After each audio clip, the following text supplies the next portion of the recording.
Why do we laugh? It's a simple question, but the answer is far from innocent. Laughter, the sudden burst of sound and feeling, often reveals more about our nature than we'd like to admit. Sometimes we laugh at the absurd, the clever, or the joyful, a friend's quick wit, a child's silly tumble, a moment of shared delight, but other times our laughter turns darker, directed at the misfortune of others. The clumsy fall, the embarrassing mistake, or the cruel sting of a joke. Why do we laugh at the wrong things? Why do we chuckle at a stranger's misstep or smirk at a public shaming? To explore this, we turn to the wisdom of philosophers, Plato and Thomas Hobbes, who pull back the curtain on laughter's deeper roots, revealing starkly different visions of what drives it. We'll also confront a historical shadow, the Christian view on laughter as satanic, the provocative legacy of Democritus, the laughing philosopher, and the strange, ironic death of Chrysippus, who laughed himself to death. Through these lenses, we'll uncover what our laughter says about who we are, and why it sometimes feels so guilty. Let's start with Plato, whose ideas in Philosopher and the Republic frame laughter as a moral and psychological tension. In Philosopher, Plato argues that laughter often comes from a sense of superiority over others' flaws, but it's not a simple pleasure. He writes, "When we laugh at the ridiculous aspects of our friends, the admixture of pleasure in our malice produces a mixture of pleasure and distress.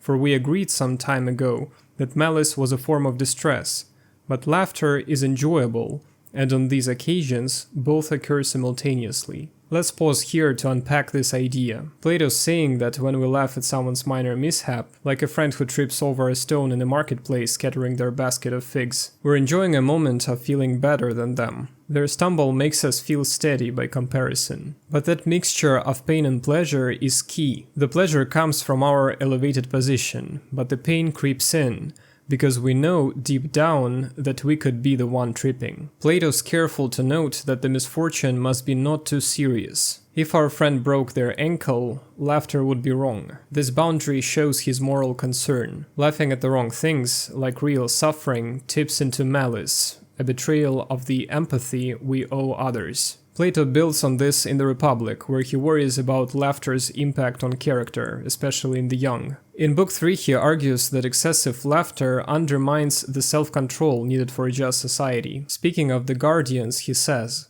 "Neither ought our guardians to be given to laughter, for a fit of laughter which has been indulged to excess almost always produces a violent reaction." For Plato, laughter is a kind of surrender, a moment when the rational part of the soul loses its grip. In Book 10, he takes aim at comedy itself, warning that it stirs up irrational emotions. He writes that when we hear a passage in comedy that excites laughter, we're indulging the irrational part of our soul, which we would be ashamed to indulge in real life. Picture a modern comedy roast where celebrities' flaws are mercilessly mocked. Plato would ask, what are we feeding in ourselves? By laughing at others' humiliation, we're indulging a part of our nature that thrives on others' weaknesses, risking our own internal balance. For Plato, laughing at the wrong things, cruel jests, serious failures, threatens to erode the virtue and self-mastery that define a good life. Now let's turn to Thomas Hobbes, who sees laughter in a totally different way from Plato. In Leviathan, he writes, "Sudden glory is the passion which maketh those grimaces called laughter,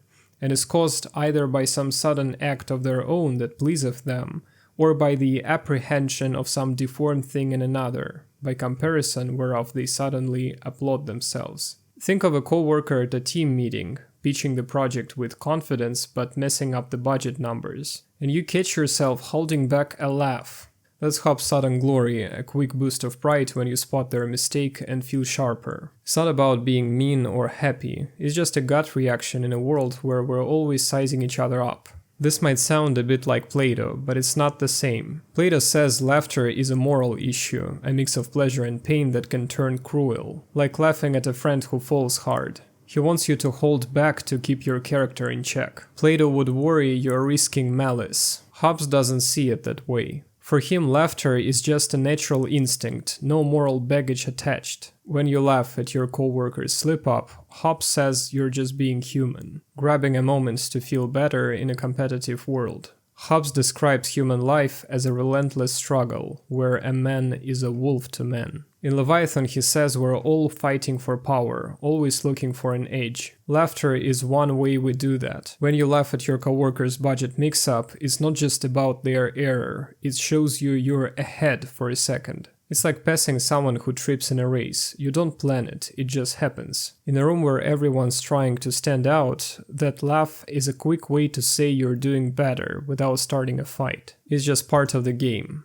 That laugh does more than lift you up. It puts your coworker's mistake on display. When those chuckles spread through the meeting, everyone notices their slip. Hobbes would say that's how we work. Laughter points out who's weak, who got it wrong. It's not about thinking hard or feeling guilty. It's a signal that changes how the team sees your coworker. They might feel less confident knowing their mistake stood out to everyone. What happens when we laugh at the wrong things, like a coworker's mistake or a biting joke? Hobbes says it's just our nature, chasing that sudden glory to feel stronger in a tough world. But it can mess with the trust we need to work together, turning small mistakes into bigger divides. Plato would say laughing like that risks turning mean, hurting our moral core. Hobbes sees it as just how we compete. So when you laugh at a mean joke or someone's public slip, are you just feeling Hobbes' sudden glory, or falling short of the kind of dignity Plato thought we should aim for? Laughter's even darker side emerges in the Christian tradition, where it was often seen as cruel, even satanic. In the medieval world, laughter was suspect, a chaotic force that threatened devotion to God. Saint John Chrysostom, a 4th century theologian, warned in his Homily 6 on Matthew, "For this is not the theater for laughter.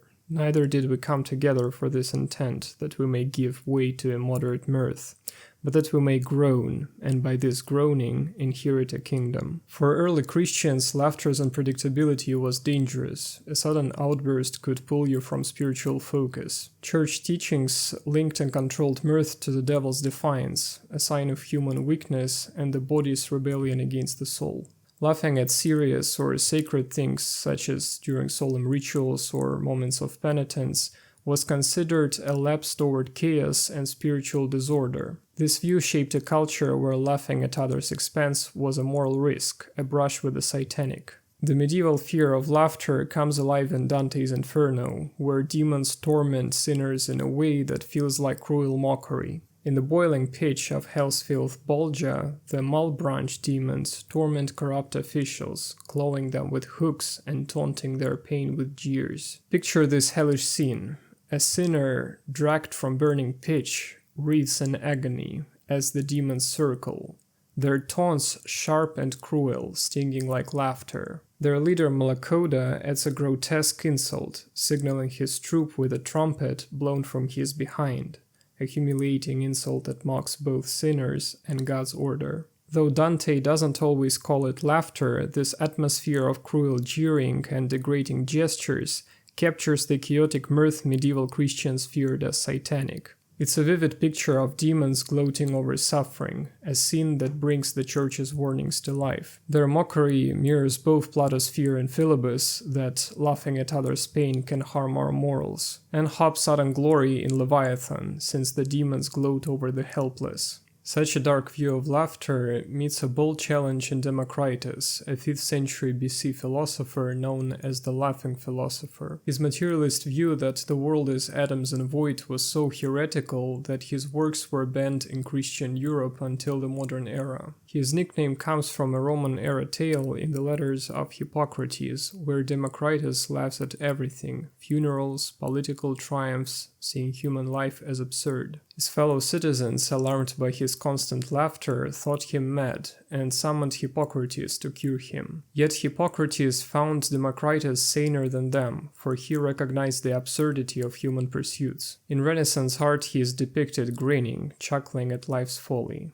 Let's linger here. Democritus' laughter stands apart from other thinkers precisely because it embraces life's absurdity without attempting to escape or soften it. Unlike Plato and Christian thinkers who saw laughter as a dangerous disruption threatening moral and cosmic order, or Hobbes who understood it mainly as a sign of dominance over others, Democritus faced a bleaker reality: laughter as a response to the fundamental meaninglessness and the folly of human existence. His materialist vision that we're nothing but atoms in an indifferent void strips away any comforting illusions of purpose or divine order. Laughter in this context is not a sign of joy or insight, but a grim acknowledgement of life's emptiness and futility. This places Democritus as a forerunner of modern existential nihilism, where laughter signals not liberation, but a confrontation with a void, a recognition that our search for meaning is ultimately doomed. In this way, his laughter remains troublingly relevant today, embodying the tension between humanity's desperate quest for purpose and the cold indifference of the universe. The irony of laughter's power is starkly illustrated by the story of Chrysippus, a 3rd century BC Stoic philosopher whose death is both absurd and unsettling. Diogenes Laertius recounts that Chrysippus, after giving his donkey a bowl of wine, watched it stagger drunkenly trying to eat figs. The sight was so ridiculous that he exclaimed, "Give the donkey a drink of pure wine to wash down the figs," and collapsed in a fit of laughter, dying on the spot.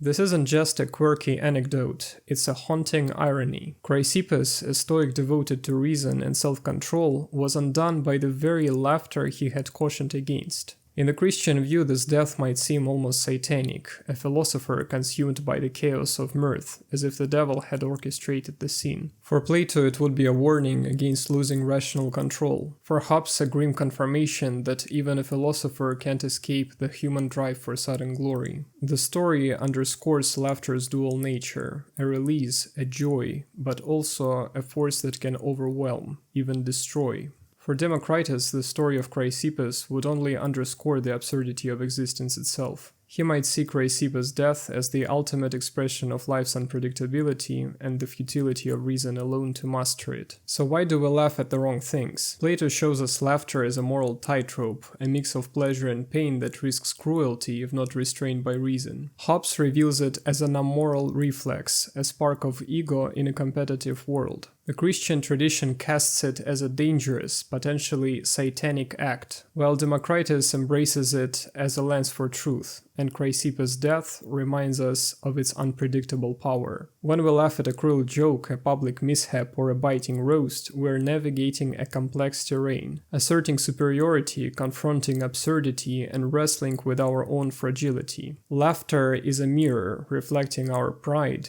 our vulnerabilities. The next time you laugh at the wrong thing, at a stumble, a shame, a cruel jest, pause and ask, what am I really laughing at? Laughter is never just laughter, it's a window into who we are. Sometimes cruel, sometimes fragile, but always human. By understanding why we laugh at the wrong things, we might learn to laugh more wisely at ourselves, at each other, at the strange, beautiful comedy of life. Thank you for watching this video. If you enjoyed it, like it and subscribe to the channel. See you in the next videos about philosophy.